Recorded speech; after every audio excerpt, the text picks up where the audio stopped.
Assalamualaikum warahmatullahi wabarakatuh. Perkenalkan, nama saya Muhammad Rivaldo Hidayatullah Fauzi. Kelas non reguler semester 3, mata kuliah Hukum Pidana Lanjutan, yang didosani oleh Ibu Profesor Dr. Haji Yani Nuraini SHMH dan oleh Bapak dosen Dr. Muhammad Rendi Aridayandi SHMH.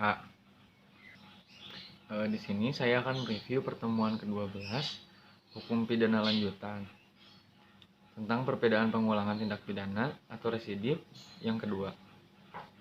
Residip kejahatan-kejahatan tertentu yang termasuk kelompok jenis hanya diatur dalam 3 pasal, yaitu dalam pasal 486, pasal 487, dan pasal 488 KUHP. Adapun syarat-syaratnya adalah: yang pertama, kejahatan yang diulangi harus termasuk dalam satu kelompok jenis dengan kejahatan yang pertama atau terdahulu. Yang kedua, antara kejahatan yang kemudian atau yang diulang dengan kejahatan yang terdahulu atau sebelumnya harus ada putusan hakim yang berupa pemidanaan tetap, dan putusan hakim itu tidak berupa penetapan atau basiking.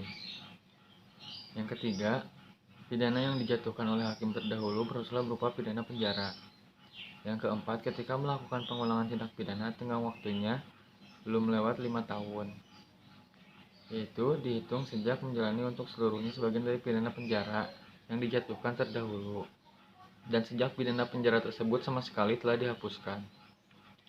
Residip pelanggaran diatur dalam buku 3 KUHP, yaitu ada 14 jenis pelanggaran yang merupakan alasan pemberatan, yaitu pasal 489, pasal 492, pasal 459, pasal 501, pasal 512, pasal 516, pasal 517, pasal 530, pasal 536, pasal 540, pasal 541, pasal 544, pasal 545, pasal 549. Syarat-syarat residip pelanggaran. Yang pertama, pelanggaran yang dilakukan harus sejenis dengan pelanggaran terdahulu.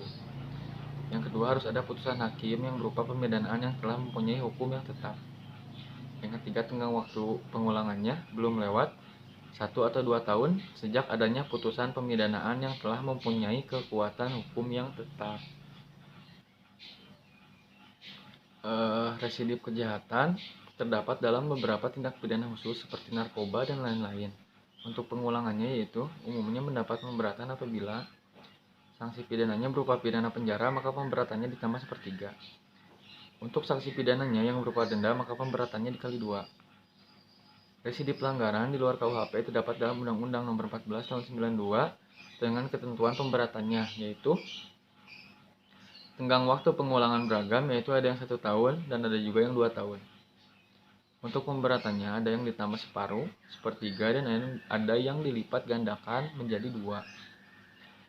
Mungkin sekian review pertemuan ke-12 materi hukum pidana lanjutan yang bisa saya sampaikan. Mohon maaf bila ada kesalahan. Wassalamualaikum warahmatullahi wabarakatuh.